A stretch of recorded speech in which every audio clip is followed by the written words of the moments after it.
पारुल, हमारी शादी को पूरे 1 महीने हो गए और पता ही नहीं चला ये दिन कैसे बीत गए। हाँ जी, मुझे भी पता नहीं चला कैसे ये 30 दिन बीत गए। पारुल, मैं तुमसे एक बात कहना चाहता हूँ। हाँ कहिए ना जी, क्या बात है? पारुल, तुम्हें हमेशा एक बात याद रखनी होगी। क्या जी? देखो पारुल, हमारे यहाँ तुम पर किसी भी तरह का कोई दबाव या कोई बंदिश नहीं होगी। हाँ जी, ये तो बहुत ही अच्छी बात है। एक लड़की को इसके सिवा चाहिए क्या कि उसके ससुराल में किसी भी चीज पर कोई रोक टोक ना हो? हाँ पारुल, यही सब तो मैं आज तुम्हें बताना चाहता हूँ कि हमारे घर ना ही तुम्हारे पहनावे पर कोई बंदिश होगी और ना ही कहीं घूमने फिरने पर और ना ही कुछ खाने पीने पर। बस तुम्हें एक ही बात हमेशा याद रखनी होगी। हाँ जी, बताइए ना। पारुल, तुम्हें अपने सास ससुर यानी मेरी मम्मी पापा का बहुत आदर सम्मान करना होगा। और पारुल, चाहे स्थिति जो भी हो, उनकी किसी भी बात का तुम्हें प्रतिरोध नहीं करना है और ना ही कभी उनसे बहसबाजी करनी है और ना ही कभी मेरी मम्मी पापा को तुम पलटकर जवाब दोगी। अगर तुम इस बात को हमेशा ध्यान में रखोगी ना पारुल, तो तुम इस घर में हमेशा सुखी रहोगी। जब सब कुछ इतना अच्छा है जी, तो मैं क्यों मम्मी पापा को पलटकर जवाब दूंगी? हाँ पारुल, मेरे मम्मी पापा बहुत ही सीधे और सरल स्वभाव के हैं। तुम पर किसी भी तरह की कोई पाबंदी या रोक टोक नहीं लगाएंगे वो कभी। हाँ पारुल, बस एक ही बात ध्यान में रखना, मैं किसी भी स्थिति में अपने मम्मी पापा का अनादर कभी सहन नहीं कर पाऊंगा। हाँ जी, जब किसी भी तरह का कोई प्रतिबंध नहीं होगा, रोक टोक नहीं होगा, किसी भी चीज की पाबंदी नहीं होगी, तो मैं क्यों बेकार में ही मम्मी पापा का अनादर करूंगी और ना ही उनको कभी पलटकर जवाब दूंगी। ठीक है पारुल, तुम आराम करो, मैं भी आता हूँ मम्मी पापा के कमरे से। ठीक है जी। समझ में नहीं आता, जब मम्मी पापा इतने सीधे और सरल स्वभाव के हैं, तो रितेश जी मुझे ऐसे क्यों समझा रहे थे? और एक लड़की को अपने ससुराल से चाहिए ही क्या कि किसी भी तरह की रोक टोक ना हो, पाबंदी ना हो? तो उसे कोई पागल कुत्ते ने तो नहीं काटा है कि वो बेकार में अपने सास ससुर से जाकर उलझेगी या घर में बेकार में ही कलेश करेगी। वैसे जो भी हो, रितेश जी भी मुझे बहुत सीधे और सरल स्वभाव के ही लगे हैं और आज उन्होंने इस बात से स्पष्ट भी कर दिया है कि उन्हें मुझसे कुछ और नहीं चाहिए, बस मैं उनके मम्मी पापा का खूब मान सम्मान करूं। बहुत ही भले लोग हैं मेरे ससुराल वाले। मम्मी जी, आपके सिर में दर्द हो रहा था ना, इन्होंने बताया मुझे। लीजिए, मैंने अदरक और इलायची वाली चाय बनाई है आपके लिए। हाँ पारुल बेटा, सिर में दर्द तो हो रहा है मेरे। हाँ मम्मी जी, लीजिए ना, पी लीजिए चाय, अभी देखिए आपके सर का दर्द गायब हो जाएगा। हाँ ला दे बेटा, पी लेती हूँ। इस तरह धीरे धीरे 3-4 महीने बीत जाते हैं और पारुल भी अपने ससुराल वालों के साथ बहुत खुश होती है। हेलो, हाँ मम्मी। बेटा, तुम लोगों की बहुत याद आ रही है मुझे। ऐसा करो ना, दामाद जी के साथ आओ और 1-2 दिन रहकर चले जाओ बेटा। हाँ मम्मी, याद तो मुझे भी बहुत आ रही है आपकी। मैं इनसे बात करके देखती हूँ, अगर इन्होंने हाँ कहा तो हम आ जाएंगे मम्मी। हाँ बेटा, शांति से पूछ लो दामाद जी से, अगर वो हाँ कहें तो दामाद जी भले शाम को चले जाएंगे, लेकिन तुम्हें 1-2 दिन के लिए छोड़ देंगे हमारे पास। ठीक है मम्मी, मैं इनसे बात करके आपको फोन करती हूँ। अच्छा ठीक है बेटा, मैं तुम्हारे फोन का इंतजार करूंगी। और हाँ बेटा, जब दामाद जी हाँ कह दे तो पहले समधन जी से जरूर पूछ लेना तुम। हाँ ठीक है मम्मी, मैं फिर आपको फोन करती हूँ। Bye mummy. हाँ बाय बेटा। रितेश जी, मुझे मम्मी पापा की बहुत याद आ रही है, क्या मैं कुछ दिनों के लिए मायके नहीं जा सकती? देखो ऐसा है पारुल, मेरे पास तो इतनी फुर्सत है नहीं। अभी शादी ब्याह के चक्कर में मेरी लंबी छुट्टी हो गई है, इसलिए मैं तो नहीं रुक पाऊंगा। लेकिन हाँ, मैं मम्मी से पूछता हूँ, अगर वो हाँ कहते हैं तो मैं तुम्हें 1-2 दिनों के लिए छोड़ दूंगा। ठीक है जी, आप मम्मी जी से पूछ लीजिए। अभी तक तो सब कुछ अच्छा चल रहा था, लेकिन जैसे ही मैंने मायके जाने की बात कही, रितेश जी का व्यवहार एकदम से बदल गया। ठीक है, अगर रितेश जी को फुर्सत नहीं है तो वो ना रुके, पर कम से कम मैं तो अपने माँ बाप के पास 2 दिन रुक ही सकती हूँ ना। पता नहीं मम्मी जी क्या जवाब देगी, ये गए तो है मम्मी जी से पूछने। पारुल, क्या कहा जी मम्मी जी ने? मम्मी ये कहा है कि तुम 2 दिन रुक सकती हो, मैं तुम्हें छोड़कर आ जाऊंगा शाम को तुम्हारे मायके। ठीक है जी। ठीक है, तुम पैकिंग कर लेना, मैं शाम को आकर तुम्हें छोड़ आऊंगा तुम्हारे मायके। ठीक है जी। पारुल बहुत खुश होती है, आखिर शादी के 4 महीने बाद उसे अपने मम्मी पापा के पास जाने का मौका मिल ही गया। उसने सोचा 2 दिन ही सही, वो रहकर तो आएगी अपने मम्मी पापा के पास। मैं अभी मम्मी को फोन करके बताती हूँ। मम्मी, हम आ रहे हैं शाम को, आप सारी तैयारियां कर लेना, ठीक है? मैं भी अपनी पैकिंग कर रही हूँ। ठीक है बेटा, मैं इंतजार करूंगी तुम्हारा। अरे आइए आइए दामाद जी, मैं आप लोगों का ही इंतजार कर रही थी। मम्मी। हाँ मेरा बच्चा, आपकी बहुत याद आती है मम्मी मुझे। अरे बैठिए ना दामाद जी। पारुल के पापा, देखो पारुल और दामाद जी आए हैं। नमस्ते पापा जी। खुश रहो बेटा। और ये क्या पारुल, तुम रो क्यों रही हो? आप लोगों की याद आ गई थी पापा, इसलिए आंसू रुक नहीं पाए। पारुल चलो बेटा, अभी रोना बंद करो और बैठो तुम भी, मैं भी तुम लोगों के लिए चाय नाश्ता लेकर आती हूँ। चलिए मम्मी, मैं आपकी मदद करती हूँ किचन में। अरे नहीं बेटा, मैंने सब कुछ तैयार रखा है, बस अभी लेकर आती हूँ, तुम यहीं बैठो सबके साथ। ठीक है मम्मी। देखिए मम्मी जी, मुझे थोड़ा जल्दी निकलना है, मम्मी पापा अकेले हैं घर में, इसलिए चाय नाश्ता रहने दीजिए। बस मैं 2 दिनों बाद पारुल को लेने आ जाऊंगा। भाई ये क्या बात हुई दामाद जी, आप शादी के बाद पहली बार आए हैं और ऐसे कैसे बिना खाए पिए जा सकते हैं? आप तो बढ़िया खा पी कर सगुन लेकर ही जाओगे। अरे रहने दीजिए ना मम्मी जी, इन सब की क्या जरूरत है। जरूरत है बेटा, ये कुछ रस्म रिवाज है जिन्हें करना पड़ता है। ठीक है मम्मी जी, थोड़ा जल्दी कर दीजिए फिर। और बेटा सब बढ़िया है घर में? जी पापा जी, सब बढ़िया है घर में। लीजिए दामाद जी, मुझे पारुल ने बताया था आपको बेसन के लड्डू और उपमा बहुत पसंद है, तो मैंने सब आपकी ही पसंद का बनाया है। जी मम्मी जी। खाइए ना आप लोग। हाँ मम्मी, आप बहुत टेस्टी बेसन के लड्डू और उपमा बनाते हैं। सुनिए जी, दामाद जी के लिए जो सगुन कहा था मैंने, याद है ना तुम्हें? हाँ याद है भाग्यवान मुझे। सच में मम्मी, बहुत ही टेस्टी बने हैं लड्डू तो। आप कुछ कहिए ना जी, क्या आपको लड्डू पसंद नहीं आए? हाँ ठीक है मम्मी जी, अब मुझे चलना चाहिए। रुको बेटा, मैं अभी सगुन लेकर आती हूँ। अभी रहने दीजिए ना मम्मी जी, जब मैं पारुल को लेने आऊंगा तब आप पारुल के हाथ भिजवा देना। ठीक है पारुल, अब मुझे चलना चाहिए। रितेश का ऐसा व्यवहार देखकर पारुल बहुत दुखी होती है। क्या हुआ बेटा? दामाद जी कुछ नाराज से समझ में आ रहे थे मुझे। अरे नहीं मम्मी, ये क्यों बेकार में नाराज होंगे, इनका स्वभाव ही ऐसा है, ये थोड़ा कम ही बोलते हैं। ठीक है बेटा, जाकर तुम कमरे में थोड़ी देर आराम कर लो। हाँ मम्मी। रितेश जी का व्यवहार कुछ ठीक नहीं लगा मुझे।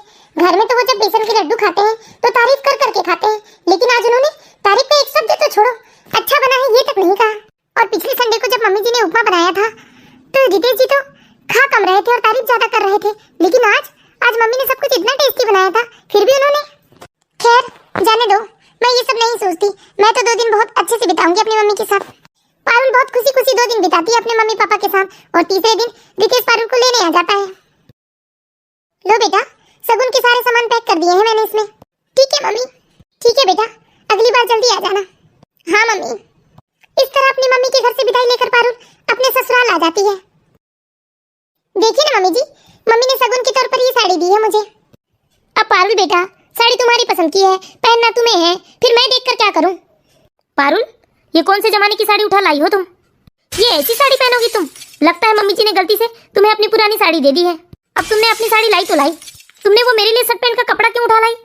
तुम्हें नहीं मालूम है क्या पारुल, मैं तो रेडीमेड कपड़े पहनता हूँ। एक काम करना, ये शर्ट पैंट का जो कपड़ा है ना, तुम तुम्हारी माँ को वापस कर देना, तुम्हारे शायद किसी जीजा या भैया को काम आ जाएंगे। चलो ठीक है मम्मी, मैं ऑफिस जाता हूँ। हाँ बेटा। अरे तुम्हें क्या हुआ पारुल? तुम तो जानती हो ना रितेश का स्वभाव, वो थोड़ा मजाक किया है, वो तो बस ऐसे मजाक ही कर रहा था। कोई बात नहीं मम्मी जी। मुझे रितेश जी से ऐसी प्रतिक्रिया की बिल्कुल भी उम्मीद नहीं थी। अरे हमारी शादी को भी हुए ही कितने दिन हैं, और इतने ही कम समय में रितेश जी मेरे मम्मी पापा का मजाक बना रहे हैं और इस तरह से उनका अनादर कर रहे हैं। अरे मेरी मम्मी की गलती ही क्या है? उन्होंने तो इतने अच्छे और इतने महंगे कपड़े दिए हैं, इतनी अच्छी भगत की है हमारी, फिर भी रितेश जी। और इतना सब कुछ होने के बावजूद रितेश जी के मुंह से तारीफ का एक शब्द नहीं फूटा। ठीक है, उस बात से मैं बिल्कुल दुखी नहीं होती। अरे तारीफ नहीं करना है तो ना करे, लेकिन इस तरह से अनादर भी तो ना करे ना। जिस तरह से रितेश जी की मम्मी पापा का मैं आदर सम्मान करती हूँ, क्या उस तरह से वो मेरे मम्मी पापा का आदर सम्मान नहीं कर सकते? और सम्मान नहीं भी कर सकते तो कम से कम उनका अपमान तो नहीं करना चाहिए इस तरह। मम्मी जी, मेरी तबीयत कुछ ठीक नहीं लग रही है। लेकिन पारुल, तुम्हें फीवर तो नहीं है? पता नहीं मम्मी जी, एकदम मन मचला जा रहा है। सुबह से 3-4 उल्टियाँ हो गई है और थोड़ा चक्कर भी आ रहा है मुझे। अरे वाह, ये तो बहुत ही खुशी की बात है पारुल बेटा। अरे मैं दादी बनने वाली हूँ और तुम माँ। सच में मम्मी जी? हाँ बेटा, और शाम को रितेश तुम्हें डॉक्टर के पास भी ले जाएगा, उससे और कंफर्म हो जाएगा। ठीक है मम्मी जी। अब सुनो बेटा, तुम्हें ज्यादा दौड़ भाग करने की कोई जरूरत नहीं है, तुम्हें बहुत आराम आराम से चलना है, और जो भी खाने पीने का मन करे वो तुम मुझे बता देना। ठीक है मम्मी जी। जाओ बेटा, जाकर कमरे में आराम कर लो। ठीक है मम्मी जी। जैसे ही पारुल की सास को पता चलता है कि वो दादी बनने वाली है, उनकी तो खुशी का कोई ठिकाना ही नहीं होता। और पारुल की सास पारुल को हाथों हाथ रखती है, उसे किसी चीज की कोई कमी नहीं होने देती। Hello mummy. मम्मी एक खुशखबरी है। हाँ बेटा, मुझे पता चल गया, अभी अभी तुम्हारी सास का फोन आया था। मुझे बहुत खुशी हुई बेटा, लेकिन देखो तुम आराम आराम से चलना, ज्यादा दौड़ भाग नहीं करना, और तुम्हारा जो भी खाने का मन करे ना, बस तुम मुझे फोन करके बता देना। हाँ ठीक है मम्मी। पारुल, अच्छा ठीक है मम्मी, रखते हैं हम फोन। हाँ बेटा, अपना ख्याल रखना। Thank you very much Parul, लेकिन देखो तुम अपना ख्याल रखना, और किसी भी चीज की जरूरत हो तो मुझे तुरंत बता देना। जी ठीक है जी। इस तरह से पारुल के ससुराल में खुशी का एक नया ही लहर चल रहा था। सब लोग पारुल को हाथों हाथ में लेते हैं, उसे किसी चीज की कोई कमी महसूस नहीं होने देते हैं। हाँ मम्मी, सब बढ़िया है। मैं तो कह रही थी मम्मी, 2-4 दिनों के लिए आ जाते आप यहाँ। अरे आ तो जाती बेटा, लेकिन तेरे पापा की आफत हो जाती है ना, उन्हें भी तो पता है ना, परहेज का खाना पीना देना होता है। हाँ मम्मी, ये तो है। तू बता ना बेटा, अगर तेरा मन कुछ खाने पीने का कर रहा होगा तो मैं बना कर रखती हूँ, तो शाम को आकर दामाद जी के साथ खा लेना।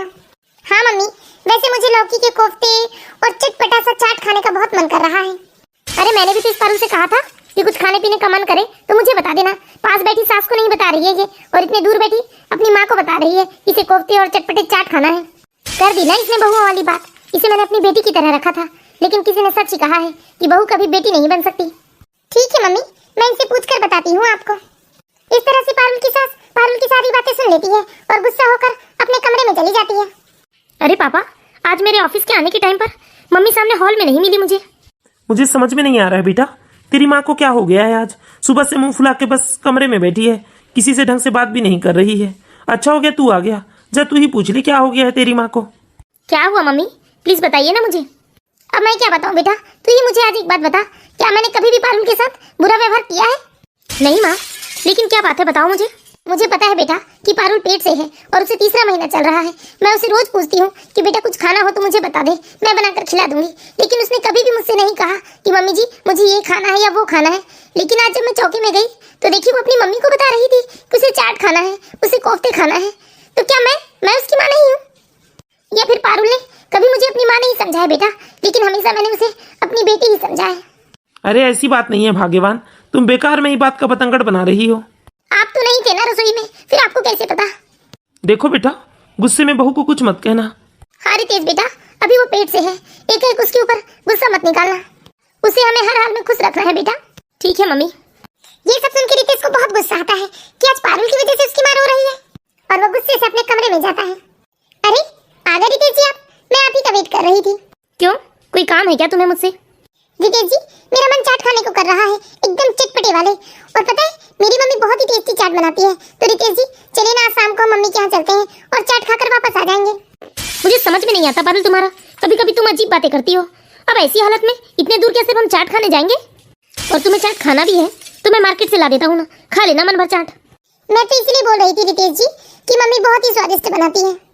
जब इतना ही स्वादिष्ट चाट बनाती है तुम्हारी मम्मी, तो तुम्हारा तो होटल होना था चाट वाला। और पारुल, यदि तुम्हें तुम्हारे मम्मी के हाथ का चाट खाना हो तो तुम अपनी मम्मी को ही बुलवा लो ना यहाँ, वो तुम्हें भी चाट बना बना कर खिलाएंगी, और साथ ही साथ हमारे मम्मी पापा भी खा लेंगे तुम्हारी मम्मी के हाथ का बना चाट। रितेश जी ये क्या बोल रहे हो आप? मेरी मम्मी यहाँ आकर सबके लिए चाट बनाएगी? क्या ये अच्छा लगेगा रितेश जी, यहाँ आकर मम्मी सबके लिए चाट बनाएगी? क्या पारुल, इसमें अच्छा या बुरा लगने वाली क्या बात है? अरे एक माँ तो अपनी बेटी के लिए कुछ भी कर लेती है, और मैं तो सिर्फ तुम्हारी माँ को चाट बनाने को कह रहा हूँ, कोई पहाड़ खोदने नहीं कह रहा हूँ। और वैसे पारुल, इसमें बुरा लगने वाली क्या बात है? तुम इतना चौंक क्यों रही हो? वैसे भी तुम्हारे मम्मी पापा बेटी वाले हैं, इतना तो कर ही सकते हैं ना अपनी बेटी के लिए। ये आपको क्या हो गया रितेश जी, ये कैसी उल्टी सीधी बात कर रहे हो आप? मैं कोई उल्टी सीधी बात नहीं कर रहा हूँ, मैं जो भी बात कर रहा हूँ वो बिल्कुल साफ कह रहा हूँ। अरे अपनी बेटी की खुशी के लिए इतना सा काम करने में उन्हें क्या तकलीफ होगी? यहाँ कर चाट ही तो बनाना है। ये कौन सा तरीका है रितेश जी? मैं देख रही हूँ कि आप मेरे मम्मी पापा का हमेशा अनादर करते हैं। क्यों, इसमें अनादर वाली क्या बात है? अरे मैंने कुछ गलत नहीं कहा है पारुल। एक बात बताइए रितेश जी, हमारी शादी को 1 साल से ज्यादा हो गया है, लेकिन आपके कहने अनुसार मैंने कभी आपके मम्मी पापा का अपमान किया है? अरे और तो और, कभी कभी जब मम्मी जी किसी चीज के लिए मुझसे नाराजगी जताती है ना, तब भी मैं उन्हें पलटकर जवाब नहीं देती और उनके हाँ में हाँ मिलाती हूँ। लेकिन तुमने मेरे मम्मी पापा के अनादर का एक मौका भी नहीं छोड़ा है रितेश जी। अनादर के साथ साथ रितेश जी, जब तुम्हें मौका मिलता है तुम मेरे मम्मी पापा का मजाक उड़ाते हो। अरे चाहे वो तुम्हारे लिए कोई उपहार लाए या खाने पीने की चीज लाए, तुम हमेशा उनमें मीन में ढूंढ लेते हो। तुम्हारे मुंह से तारीफ का एक शब्द नहीं फूटता कभी। आप तो मुझे स्पष्ट कर दीजिए रितेश जी, आपको मेरे मम्मी पापा से क्या प्रॉब्लम है? क्यों हर बार रितेश जी मेरे मम्मी पापा का दिल दुखाते हो? उनके देने लेने में भी कमी ढूंढ लेते हो तुम। अच्छा, और आज जो तुमने मेरी माँ का दिल दुखाया है उसका क्या पारुल? मैंने आपकी मम्मी का कोई दिल नहीं दुखाया है। क्यों, आज पता है तुम्हें मेरी मम्मी कितना रो रही थी? अरे मेरी मम्मी ने तुमसे 50 बार पूछा कि तुम्हें कोई चीज खाने का मन करे तो उन्हें बता दो, लेकिन तुम यहाँ पास की मम्मी को ना बताकर इतने दूर अपनी माँ को बताती हो कि तुम्हें चाट खाना है, कोफ्ते खाना है। अरे क्या हो गया बेटा, क्यों इतने जोर जोर से चीख रहे हो तुम बहू के ऊपर? अरे क्यों ना चीखूं मम्मी, मैंने इसे पहले दिन से ही बता दिया था कि मैं अपने मम्मी पापा का अनादर कभी सहन नहीं कर पाऊंगा, और चाहे स्थिति जो भी हो। मम्मी जी क्या आपको लगता है मैंने कभी आपका अनादर किया है? बताइए ना मम्मी इसे, आज ये रसोई में अपनी माँ को बता रही थी कि इसे चाट और कोफ्ते खाना है, इसने आपको क्यों नहीं बताए? पूछिए इसे। हाँ बेटा, जब आज मैंने रसोई में सुना तुम्हें तुम्हारी माँ से बात करते कि तुम्हें चाट और कोफ्ते खाना है, तो मुझे बहुत बुरा लगा कि तुम मुझसे कभी नहीं कहती कि तुम्हें क्या खाना है। मैंने स्पेशल अपनी मम्मी को फोन नहीं लगाया था मम्मी जी कि मुझे चाट या कोफ्ते खाना है, वो तो बातों ही बातों में खाने पीने की बात निकली तो मैंने कह दिया। चलो आज की बात तो छोड़ ही देते हैं मम्मी जी, लेकिन आप मुझे बताइए कि इतने दिनों में मैंने कभी भी आपका अपमान किया है या पलटकर कभी आपको जवाब दिया है? नहीं बेटा, मेरी ही गलती है बेटा, मुझे गलतफहमी हो गई, मुझे माफ कर दे। बेकार में घर में कलेश हो रहा है। रितेश जी ने मुझे पहले ही दिन से बता बता दिया था कि मैं उनकी मम्मी पापा का खूब मान सम्मान करूं, खूब आदर भाव करूं, कभी पलट कर उनकी मम्मी पापा को मैं जवाब ना दूं।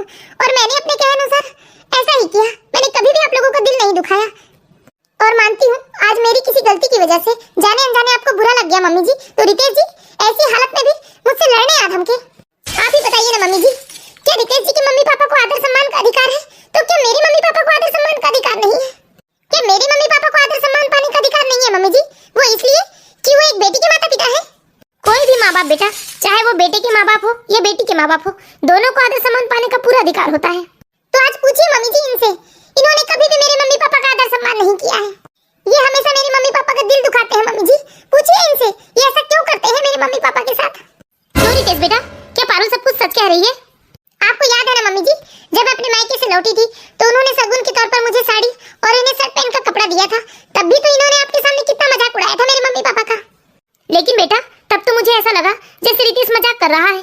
लेकिन मम्मी जी कोई एक बार करे तो मजाक समझ में आता है, लेकिन रितेश जी ये तो कोई मौका नहीं छोड़ते मेरे मम्मी पापा के मजाक उड़ाने का। ये तो गलत है बेटा, मेरी परवरिश में शायद कोई कमी रह गई होगी। देखो रितेश बेटा, दुनिया के हर माँ बाप को मान सम्मान पाने का पूरा अधिकार है। और जरा सोचो, अगर पारुल हमारा अपमान करती तो तुम पर क्या बीतती। और आज ही की बात ले लो ना बेटा, कितनी छोटी सी बात सुनकर तुम्हें कितना गुस्सा आ गया। और जो तुम हमेशा पारुल के मम्मी पापा के साथ करते हो, बेचारी पारुल ये सब कैसे सहन करती होगी बेटा? मैं हर बार तो चुप रह जाती थी मम्मी जी, लेकिन इसका अर्थ ये नहीं कि मुझे बुरा नहीं लगता। बोलो रितेश बेटा, ऐसा क्यों करते थे तुम? हाँ मम्मी, सब मेरी ही गलती है। मेरे कुछ दोस्त कहते थे कि अपने सास ससुर और ससुराल वालों के सामने दामाद को थोड़ा रौब से रहना चाहिए, इसलिए मैं थोड़ा इस तरह से व्यवहार कर रहा था। मेरे दोस्त ये भी कहते थे मम्मी कि यदि ससुराल वालों पर अपना प्रभाव डालना है तो अपना महत्व, बड़प्पन और अहम दिखाना जरूरी है। बस मम्मी, मेरी इतनी ही गलती है कि मैं अपने दोस्तों की बातों में आ गया और ऐसा व्यवहार कर रहा था पारुल के मम्मी पापा के साथ। लेकिन मैं अब समझ गया हूँ मम्मी, सब मेरी ही गलती थी। और मैं आप लोगों से वादा करता हूँ कि आज के बाद मैं पारुल के मम्मी पापा का भी उतना ही आदर सम्मान करूंगा जितना अपने मम्मी पापा का करता हूँ। अब ये नाराजगी छोड़ दो बेटा, अब तो तुम खुश हुई ना? अरे तुम माँ बनने वाली हो, तुम्हें ऐसे तनाव में नहीं रहना चाहिए। हाँ पारुल, मुझे माफ कर दो, मैंने तो इस ओर ध्यान ही नहीं दिया कि तुम मेरी वजह से तनाव में रहती हो। मुझे माफ कर दो पारुल, मैंने तुम्हारा बहुत दिल दुखाया है और तुम्हारे मम्मी पापा का भी। मैं जल्द ही तुम्हारे मम्मी पापा से भी माफी मांग लूंगा पारुल। तो देखा दोस्तों, आज आपने मेरे बेटे को उसकी गलती का सबक मिल ही गया। लेकिन आज भी कई घरों में ऐसा माहौल है जहाँ पति ये तो चाहता है कि उसकी पत्नी उसके माता पिता की खूब आदर सम्मान करे, लेकिन स्वयं अपने सास ससुर का सम्मान नहीं करता दामाद। तो दोस्तों, इस वीडियो के माध्यम से मैं आप सभी दर्शकों से विनती करती हूँ कि जिस तरह पति के माता पिता को सम्मान का अधिकार होता है, उसी तरह एक पत्नी के माता पिता को भी पूरे मान सम्मान का अधिकार होता है। इसलिए एक दूसरे के माता पिता का सम्मान करें और हंसी खुशी से जिंदगी जिए।